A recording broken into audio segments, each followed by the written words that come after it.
Bonjour les amis, heureux de vous retrouver dans cette nouvelle leçon de mathématiques où nous allons apprendre comment mesurer les angles d'un triangle. Alors ici je vous ai préparé 4 exemples. Le premier exemple, le deuxième, le troisième et enfin le quatrième exemple.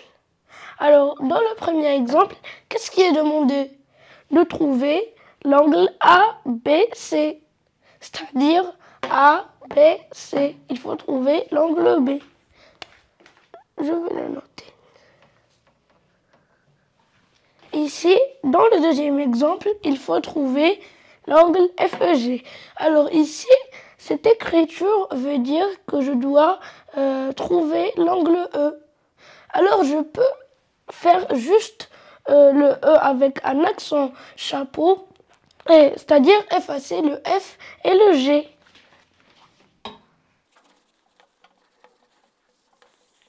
Voilà. Et maintenant, je vais comprendre que je devrais trouver l'angle E. Alors moi, je préfère cette écriture parce qu'elle est beaucoup plus simple à mémoriser. Alors, je fais comme ça.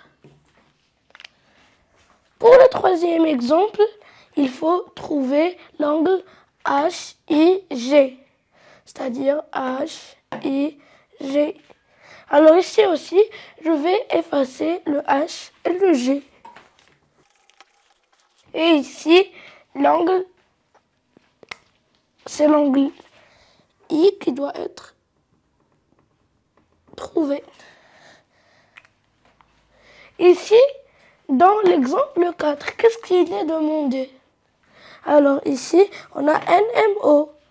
Donc il faut trouver l'angle NMO. Je vais encore une fois effacer le N et le O.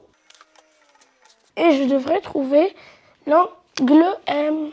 Je vais le noter. Voilà. Alors, commençons. Alors, pour répondre à toutes ces questions, on va utiliser la propriété des angles d'un triangle. Alors, cette propriété dit que la somme des angles intérieurs d'un triangle est de toujours 180 degrés. Alors, pourquoi intérieur? Parce que ici, l'angle que j'ai dessiné est un angle intérieur. Et l'angle extérieur, ici B, c'est celui-là. Mais nous, on veut seulement les angles intérieurs.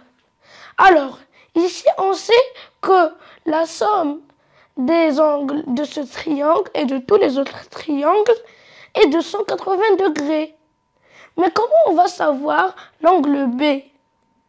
Parce qu'ici, on n'a pas A et C. Mais on sait une chose, c'est qu'avec ces signes verts, on sait que le triangle est équilatéral.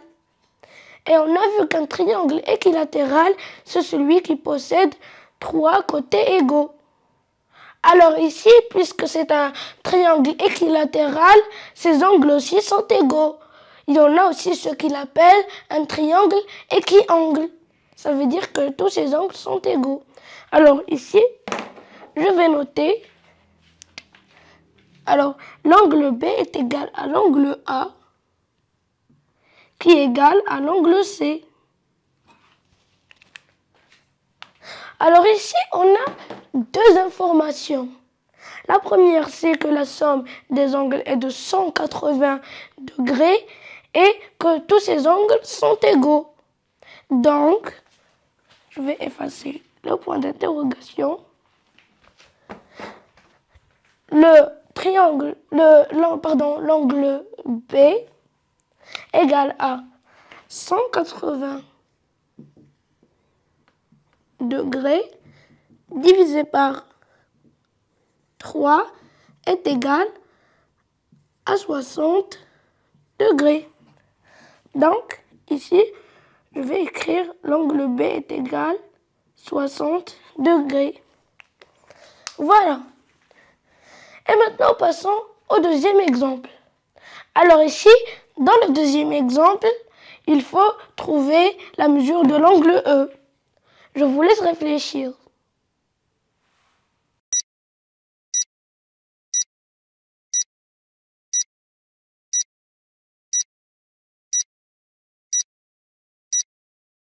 Alors, ici, on sait que l'angle G est égal à 80 degrés.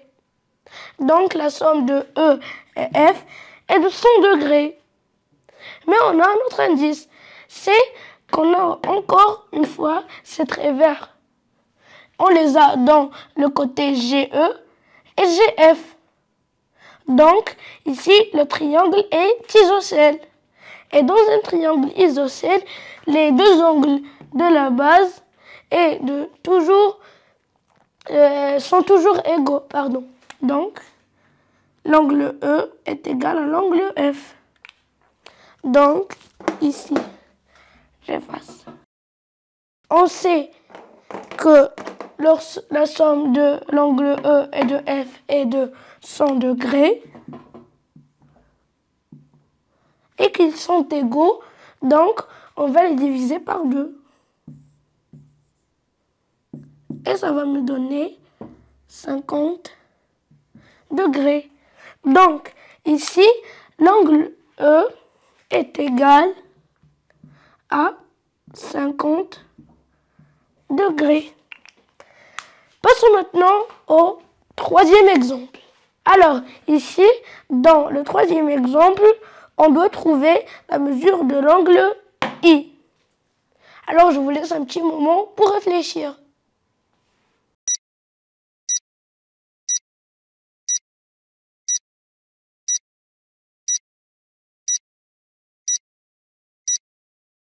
Alors, ici, on a deux indices.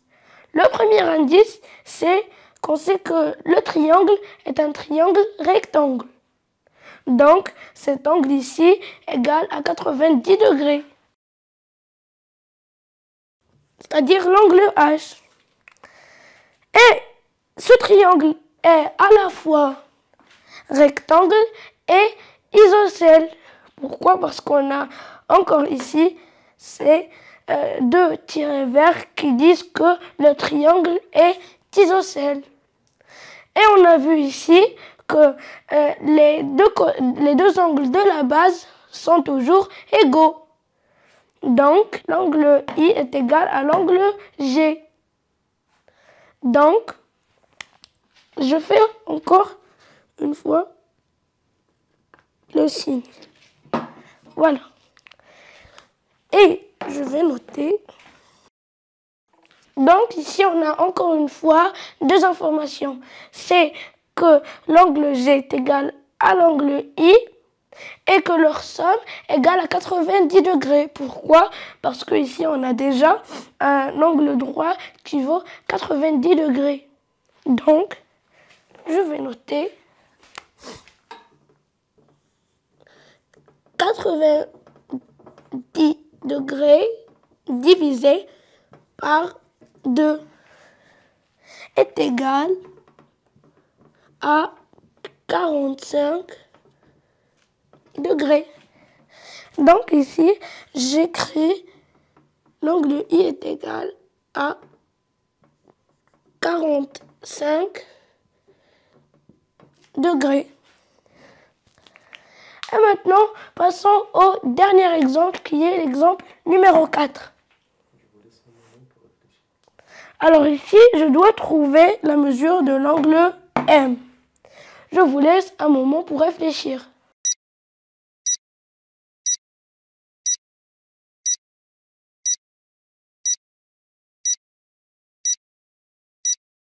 Alors ici, on a d'abord un premier indice. Alors ici, l'angle N est un angle droit. Il est égal à 90 degrés. Je vais l'écrire. 90 degrés. Donc, on sait que la somme de l'angle M et O est égale à 90 degrés pour compléter le 90 degrés qu'on a déjà trouvé pour avoir 180 degrés qui est la somme des angles de ce triangle. Alors, le deuxième indice qu'on a, c'est que ici, attendez, je vais nommer ce point P. Le deuxième indice, c'est quand l'angle POM est égal à 145 degrés et que l'angle PON, qui est d'ailleurs un angle plat, est égal à 180 degrés. Donc, on va faire 180 degrés moins 145 degrés. Et ça va me donner 35 degrés. Donc, j'écris ici. Et ici, je vais écrire est égal à 35 degrés. Et maintenant, on va écrire, je vais effacer, 180 degrés moins 90 degrés plus 35 degrés qui égale à... ça me donne 125 degrés.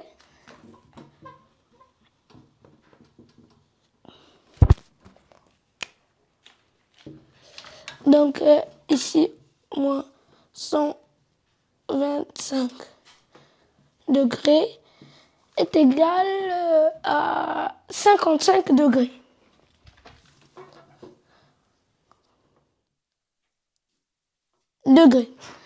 Donc ici, je vais noter l'angle M est égal à 55 degrés. C'est la fin de la vidéo les amis, j'espère qu'elle vous aura plu, j'espère aussi que vous avez bien compris cette leçon. Mais avant de se quitter, je vais vous rappeler la propriété des angles d'un triangle. Alors, la propriété dit: la somme des angles d'un triangle intérieur, ça veut dire les angles intérieurs, est de toujours 180 degrés. Et on se donne rendez-vous dans une prochaine leçon.